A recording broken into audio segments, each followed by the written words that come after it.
effectivement, les Russes jouent la carte de l'humour noir en cette fin d'année. Russia Today, la chaîne de télévision financée par l'État russe, dévoile sa carte de vœux sous forme de clip intitulé Project Grandpa on a Leash, projet grand-père tenu en laisse. Le grand-père dont il est question, c'est Joe Biden, en laisse parce que dans ce petit conte, les Russes disent qu'ils sont en train de le faire basculer du côté de Moscou. La conteuse, c'est Margarita Simonian, propagandiste numéro 1 du Kremlin et patronne de RT. Écoutez, regardez, on décrypte ensuite. Докладываю. Проект по вмешательству в новые выборы США выходит на финальную стадию. Чипирование объекта провели успешно. Операция прошла под личным контролем. Все прекрасно функционирует. Еще на базе советских разработок. В команде только лучшие специалисты. Тамара Михайловна, помашите в камеру. Она еще Трампа причесывала. Работаем четко, профессионально, не привлекая внимания. On peut le dire, les Russes se payent la tête de Joe Biden. Ils ironisent sur ses chutes, sur son âge, mais aussi sur les accusations d'ingérence russe lors des précédentes élections américaines. Et ce n'est pas tout, ils se projettent dans la prochaine élection aux États-Unis avec l'objectif de s'immiscer encore davantage dans la politique du pays. Regardez. Загружайте русификатор.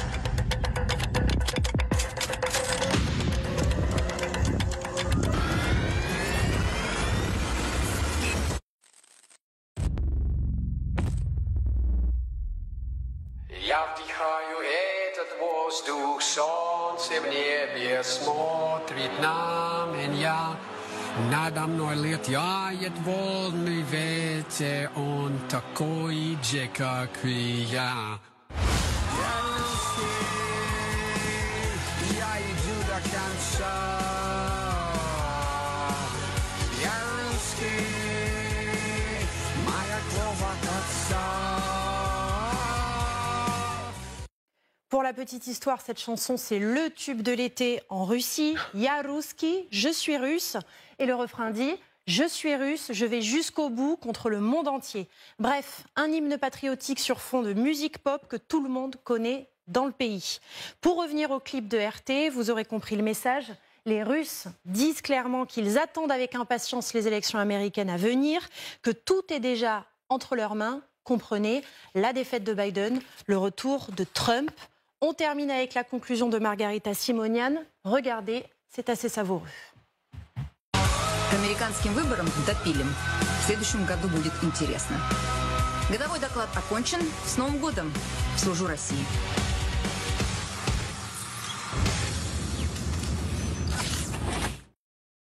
Nous avons interféré, nous interférons et nous interférerons encore. Le message est clair. Je vous laisserai évidemment débattre sur le premier ou le second degré de cette séquence. On ne se privera pas d'en débattre, effectivement. En tout cas, ce clip, c'est une sorte d'hymne à la victoire liée peut-être à l'indécision américaine.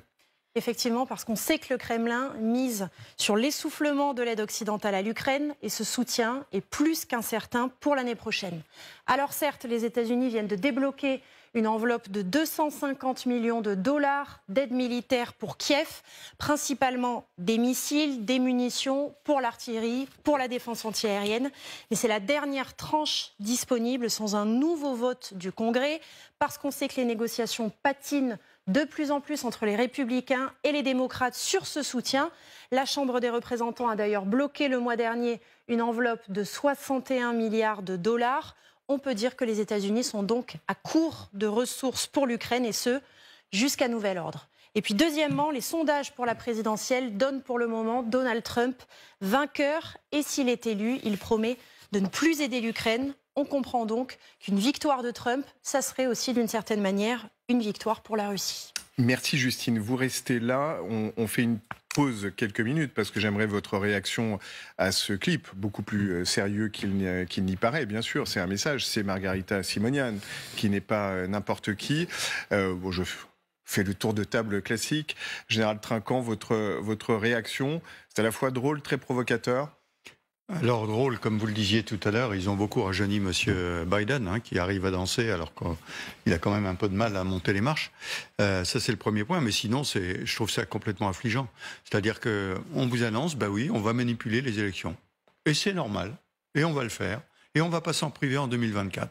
C'est quand même assez exceptionnel. Hein. Souvenez-vous, lorsque M. Poutine est venu en visite à Versailles, que le président Macron, qui était sur le pupitre juste à côté de lui, a clairement dit « Oui, vous avez manipulé. Oui, vous êtes rentré sur nos réseaux. » Et Poutine faisait comme si de rien n'était. Pour les fameux Macron Leaks, précisons-le, qui n'avaient pas marché d'ailleurs à l'époque. Oui, qui n'avaient pas marché. Mais, en effet, une cybercampagne. Là, ils vous disent qu'ils vont perfectionner le système encore et vont vraiment frapper. Bon, il faut dire que leur influence sur 2016 est documentée. Pour le bien tout sûr. Le monde sait qu'il y a eu des campagnes, des informations qui venaient de Saint-Pétersbourg. Et à l'époque, c'était d'ailleurs Prigojine et Wagner, enfin Concorde. Mais ce qu'il y a d'exceptionnel, c'est que sur les réseaux actuellement, un certain nombre de gens continuent à vous dire que la Russie est un pays démocratique où il va être élu démocratiquement et qu'elle n'agit pas sur la démocratie à l'extérieur, que c'est eux qui détiennent la vérité et nous qui nous trompons. Alors que là, clairement, ils vous disent ben non, attendez, nous on va manipuler, c'est évident. C'est pas qu'il va être bon ou mauvais, etc. C'est nous qui allons agir sur les réseaux. Donc c'est quand même assez effarant d'entendre ça.